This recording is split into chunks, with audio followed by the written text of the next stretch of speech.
Mumbai, India की financial capital, लगभग 26 लाख करोड़ की जीडीपी के साथ मुंबई इंडिया की रिचेस्ट सिटी है।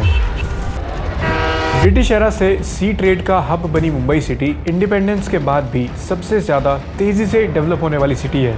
मुंबई की इस ग्रोथ में सी ट्रेड के साथ अगर किसी और चीज़ का रोल रहा है तो वो है यहाँ के लोकल रेलवे नेटवर्क का। 15 से दर में चलूं बिना नक्शा, चप्पल पे धूल पर इरादे मेरे पक्का नका पे भाई लोग आंखों में सवाल, मैं बोला मुंबई और शहर जिनमें रोज 70 से 80 लाख लोग सफर करते हैं और पीक डेज में कम्यूटर्स का नंबर लगभग 1 करोड़ के आसपास पहुंच जाता है। ये नंबर ऑस्ट्रिया और स्विट्जरलैंड जैसे देशों की पॉपुलेशन से भी ज्यादा है। इस तरह एक साल में मुंबई लोकल में लगभग 300 करोड़ पैसेंजर सफर करते हैं। इसीलिए मुंबई लोकल को मुंबई की लाइफलाइन भी बोलते हैं। 70 से 80 लाख डेली पैसेंजर्स का मतलब है कि मुंबई लोकल दुनिया की सबसे बिजिएस्ट और क्राउडेड रेलवे नेटवर्क्स में से एक है।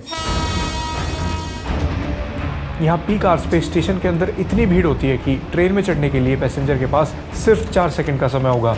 अगर उतने समय में वो ट्रेन में नहीं चढ़ पाया तो ट्रेन निकल जाएगी। मुंबई सिटी की लाइफलाइन कही जाने वाली ये लोकल ट्रेन्स इतनी क्राउडेड हैं कि रोज चढ़ने उतरने में यहाँ कई पैसेंजर्स अपनी जान गंवा देते हैं। मुंबई की लाइफलाइन कही जाने वाली लोकल ट्रेन उन्हीं की जान को एक खतरा कैसे बनी हुई है। मुंबई लोकल से जुड़े चैलेंजेस और प्रॉब्लम्स को करीब से समझने के लिए आज हमारी टीम खुद मुंबई लोकल में ट्रैवल करेगी और उन सारे रीजंस को हम जानने की कोशिश करेंगे जो मुंबई के लोकल ट्रेन सिस्टम को दुनिया का बिजिएस्ट रेलवे सिस्टम के साथ साथ मोस्ट डेंजरस रेलवे सिस्टम भी बनाता है।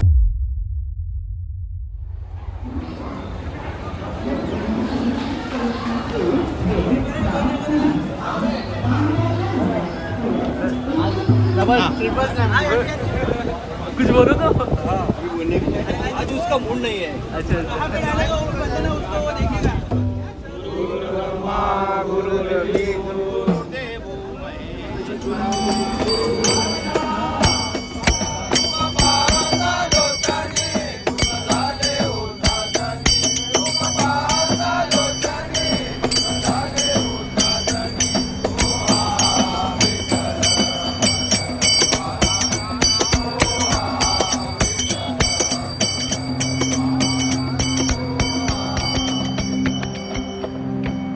आई गेस 4 साल हो गए जब मैं स्कूल के 10th के बाद पहली बार कॉलेज में 11th स्टैंडर्ड के लिए ट्रैवल करना स्टार्ट किया था। तो मैं विरार में रहता हूँ। विरार से मैं जाता था एक्सट्रीम एंड पे, चर्चगेट साइड पे। तो मैं देखता था जैसे 1 साल हो रहा है, 2 साल हो रहा है, भीड़ बढ़ते जा रही है, भीड़ बढ़ते जा रही है। बोला यार इतना कैसे लोग आ गए भाई मुंबई में अचानक। तो मतलब मैं सोच में पड़ गया, जहाँ पे मैं फॉर एग्जाम्पल 10:58 की ट्रेन पकड़ता था, आराम से बैठ के जाता था। 1 साल बाद देख रहा हूँ अरे भाई बैठने का, खड़े रहने की जगह नहीं मिल रही है। 12 कोचेज वाली इन ट्रेन में लगभग 1700 पैसेंजर्स की कैपेसिटी होती है, लेकिन पीक आवर्स में इस ट्रेन में 6000 पैसेंजर्स के आसपास होते हैं, मतलब अपनी फुल कैपेसिटी से भी 3 गुना ज्यादा। जिन लोगों ने कभी मुंबई लोकल में सफर नहीं किया, अगर वो पीक आवर्स में स्टेशन पर खड़े भी हो जाएं तो ये उनके लिए एक पूरे सपने और नाइटमेयर जैसा होगा। मेरी तो भाई फट गई थी ब्रो। अरे भाई भीड़ में चढ़ता था ना तो उतरने में बहुत दिक्कत होती थी। जी मैं जब फर्स्ट टाइम मैं जब अपना ट्रेन में ना चढ़ा था तो मैं जस्ट ना ये सोच रहा था कि ब्रो कि मैं ये मेरा लास्ट टाइम है, मैं भी ना ये कभी नहीं ट्रेन पे ना ये करूँगा, ट्रैवल करूँगा। एक तो मैं पुणे जा रहा था, 5 बजे ट्रेन पकड़ा था लोकल दादर जाने के लिए। वहाँ उतरने के लिए मुझे बहुत दुख झेलना पड़ा भाई। लेकिन अब क्या कर सकते हैं ब्रो, अभी जॉब पे ना जाना पड़ता है तो फिर ट्रैवल तो भाई करना ही पड़ेगा। रस रहता है यहाँ पे, काफ़ी भीड़ रहती है, बाकी और कुछ नहीं। बाकी काम चालू है रेलवे का, ऐसा नहीं है, गवर्नमेंट काम कर रही है, टाइम लगेगा। लोगों के बीच मुंबई लोकल के पॉपुलर होने के 2 बड़े रीजंस हैं। पहला इसकी अवेलेबिलिटी, दूसरा अफोर्डेबिलिटी। हर 3 से 4 मिनट पे स्टेशन पे आपको एक लोकल ट्रेन गुजरती हुई दिख जाएगी। दिल्ली में बहुत वैसा है कि मतलब अपने अपने से मतलब रखता है, राइट। और यहाँ पर कैसा है कि हम अगर ट्रेन में ना ट्रैवल करते हैं तो आज ही क्या हुआ ना, मेरे सामने में जो बंदा ये था ना, ये अपना बैठा हुआ था और एक बंदा था बीच में रॉ में ना, ये था मतलब ये अपना लाइन में ना खड़ा था। तो जो बंदा ये अगर उठता है तो उसको जो है ना ये अपना सीट मिलना चाहिए, राइट। तो ना वो क्या हुआ कि एक दूसरा बंदा आके वहाँ पर जो ना ये हो गया, बैठ गया। तो फिर ना सब लोग बोलने लगे कि ब्रो यार इसका ये है, मतलब ना ये भी ये करेगा, बैठेगा अभी, है ना, राइट। तो ये सब मैं देखता हूँ कि ब्रो यहाँ पर जो ना ये करते हैं लोग, जो ना सपोर्ट करते हैं। अब इतनी सारी प्रॉब्लम्स और चैलेंजेस होने के बाद भी मुंबई लोकल इस सिटी की इकोनॉमी का एक बहुत इंपॉर्टेंट हिस्सा है। मुंबई में बहुत सारी जॉब अपॉर्चुनिटीज है और विरार जैसे जगह पर जहाँ मतलब मुंबई में अगर तुम अर्बन एरियाज में आते हो, एकदम या तो मेन एरियाज में आते हो, तो तुम अफोर्ड नहीं कर पाते। तुम्हारी सैलरी कितनी होती है? 30,000 40,000 मैक्स तुम कमा लोगे 1 लाख, चलो। पर यहाँ पर तुम अगर अंधेरी आओगे, बांद्रा साइड रहने आओगे, तो तुम्हारी रहने का ही खर्चा तुम्हारा 50-60 हजार रेंट चला जाएगा। खरीदने की तो बात दूर की है। तो लोग विरार साइड शिफ्ट होते हैं जहाँ पर तुम्हें 1 BHK 2 BHK 8, 9, 10, 12 हजार में मिल जाते हैं। तो बहुत अफोर्डेबल हो जाता है लोगों के लिए। तुम्हें बस 1 घंटा ट्रैवल करना है, 2 घंटा ट्रैवल करना है, तुम अपने काम के लोकेशन पर भी पहुंचते हो और फिर विरार जैसी जगह पर तुम्हें बड़ा फ्लैट भी मिल जाता है। ये एक ऐसा सोल्यूशन है जिसमें बहुत सारी प्रॉब्लम्स मौजूद हैं। जरा सोच के देखिए, अगर मुंबई लोकल नहीं होगी तो ये 70 से 80 लाख लोग अपनी ड्यूटीज़ परफॉर्म करने के लिए कैसे जाएंगे।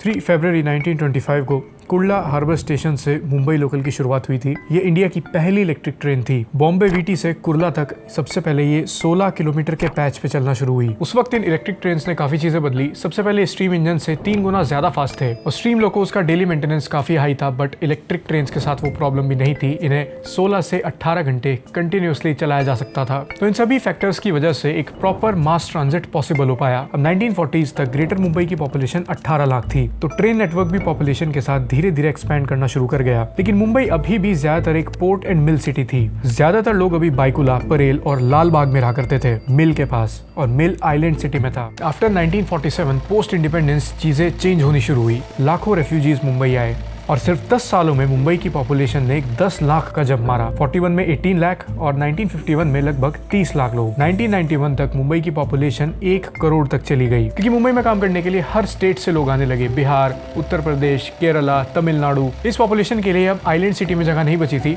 तो इसीलिए लोग अब नॉर्थ की तरफ शिफ्ट होने लगे। बांद्रा, अंधेरी, बोरीवली, कल्याण, डोंबिवली और विरार, इन सब एरियाज में भी घर खरीदना सस्ता था। रेंट प्राइसेस 1/3 थे। पर एक प्रॉब्लम थी कि अभी भी एम्प्लॉयमेंट यानी कि काम साउथ की साइड था और यहीं से डेली कम्यूट कल्चर की शुरुआत हुई। पर नेटवर्क उतनी तेजी से एक्सपैंड नहीं कर पाया और ट्रेन में ओवर क्राउडिंग होना स्टार्ट हो गई। अब अगर कम्यूट करने वाले लोगों का नंबर 3 गुना बढ़ जाए तो नेटवर्क भी उसी हिसाब से एक्सपैंड होना चाहिए, बट हुआ उसका उल्टा। उस वक्त कोई डेडिकेटेड सब अर्बन कॉरिडोर नहीं बनाया गया, कोई नई पैरेलल लाइन नहीं बनी, ना ही कोई नई मेट्रो इंट्रोड्यूस की गई, क्योंकि गवर्नमेंट का फोकस दूसरी साइड था। गवर्नमेंट उस वक्त steel plants, dams, national railways, defence, इस सब को प्रायोरिटाइज कर रही थी। इस वक्त पे मुंबई लोकल रोज 60 लाख पैसेंजर्स को कैरी कर रही थी अपने वही 1925 के पुराने इंफ्रास्ट्रक्चर के ऊपर। इस डेकेड में मुंबई लोकल के अंदर सबसे ज्यादा डेथ्स हुई। एनुअली 3000 से 4000 लोग फुटबोर्ड से गिरने पे, ट्रैक्स क्रॉस करने, प्लेटफॉर्म गैप्स में गिरने की वजह से मारे जाते थे। इतने सारे लोगों की जान जाने के बाद गवर्नमेंट और वर्ल्ड बैंक ने नोटिस किया और उन्होंने MUTP की शुरुआत की, मुंबई अर्बन ट्रांसपोर्ट प्रोजेक्ट। इसे 4 फेजेस में डिवाइड किया गया। जितना भी budget Mumbai local transport project के अंदर स्पेंड किया गया मुंबई लोकल को बेटर बनाने के लिए, उसका कितना मिसयूज हुआ उसका आइडिया आप इस डेटा से लगा सकते हो। जैसा आप जानते हो ये फेजेस में डिवाइडेड था, तो इसके फर्स्ट फेज में लगभग 4000 करोड़ रुपए खर्च हुए। एलोकेटेड बजट से 19% ओवररन और 6 साल का डिले। फेज 2 ओरिजिनली 5300 करोड़ इसके लिए प्लान किया गया था, इसमें टोटल 8000 करोड़ से भी ज्यादा लगे। 52% ओवररन, काम अभी तक भी पूरा नहीं हुआ। फेज 3 है, ये 2019 में अप्रूव हुआ था 33,000 करोड़ के बजट के साथ। ये 5 साल में कंप्लीट होना था, बट अभी तक ये बिहाइंड शेड्यूल है। पनवेल करजत कॉरिडोर दिसंबर 2024 तक ये 67% कंप्लीट था, but it was supposed to be finished in 2021। Kalyan Kasara का 3rd 4th लाइन एक्सपेंशन 1 दशक से, पूरे 1 डेकेड से प्लानिंग में है। अब अगर पनवेल और करजत कॉरिडोर 2021 में कंप्लीट हो जाता, कल्याण सेक्शन की क्राउडिंग कम होती। कल्याण सेक्शन में 2025 के अंदर 246 डेथ्स हुई थी। इन लोगों की डेथ्स के लिए आखिर कौन रिस्पॉन्सिबल है? अगर ओवर क्राउडिंग की प्रॉब्लम ऑलरेडी आइडेंटिफाई की जा चुकी है, उसके लिए एक बजट और टाइमलाइन डिसाइडेड है, तो आखिर वो काम क्यों नहीं पूरा हो रहा? People don't ask questions anymore, क्योंकि मुंबई लोकल में travel is all about survival. Commuters की कन्वीनियंस के लिए 2017 में they actually came up with a solution. इन्होंने कुछ AC चेयर्स ऐड कर दी। AC चेयर्स में ऑटोमेटिक डोर्स थे, अंदर regulated temperature, much more convenient than before. But AC local का टिकट प्राइस बहुत ज़्यादा था और जो लेबरर्स जो लो सैलरीज पे काम करते हैं और जिन्हें डेली ट्रैवल करना है, वो इसमें ट्रैवल करना अफोर्ड नहीं कर सकते, तो वो अभी भी नॉन AC स्लॉट में ट्रैवल करेंगे। और ये जो AC स्लॉट थे वो नॉन AC चेयर्स को हटा के बनाए गए थे। इससे क्राउडिंग और ज्यादा बढ़ गई। पर कैपिटा इनकम आज भी लोगों का कम है, आज भी लोग 20,000 30,000 कमा रहे हैं, सैलरीज आज भी कम है। बट अगर वर्ल्ड सिटीजन्स के हिसाब से देखे, दुनिया के हिसाब से तो कितना चीप है। 100 रुपए में तुम 100 किलोमीटर तक ट्रैवल कर पा रहे हो AC में। कौन से देश में ऐसा हो रहा है भाई? मतलब AC ट्रेन, ये है हमारी AC train. Lower middle class लोगों के लिए ये local train one and only option है जो उन्हें कम टाइम और कम खर्च के साथ ऑफिस पहुंचा रही है। लेकिन जब हमारे सामने विजुअल्स आते हैं कि लोग चलती ट्रेन में लटक कर जाने के लिए मजबूर हैं और हमारे सामने वो डेंजरस नंबर फ्लैश होते हैं कि रोज 6 से 7 लोग इन लोकल ट्रेन में अपनी जान गंवा देते हैं, तो एक सवाल उठता है कि इतने लंबे टाइम से इस प्रॉब्लम पे काम क्यों नहीं किया गया। A local train has rammed into 4 people. Mumbai में ट्रेन में चढ़ने की आपाधापी में 2 लोगों की कटकर मौत। मध्य रेल्वेच्या सायन रेल्वे स्टेशन जवळ चालत्या लोकल 3 प्रवासी पडून जखमी झालेत। प्रवासी कल्याण छत्रपती शिवाजी महाराज टर्मिनस लोकल मधून प्रवास करत होते, जबकि कई लोग घायल हो गए। मैं ट्राई किया भाई, गांव से आ रहा था, चलती ट्रेन में उतरा तो मैं गिर गया था। बहुत गंदा लगा, नहीं हॉस्पिटल नहीं गया, गिर गया था तो उठा, मैं उल्टा उतर गया था इसीलिए तभी गिरा।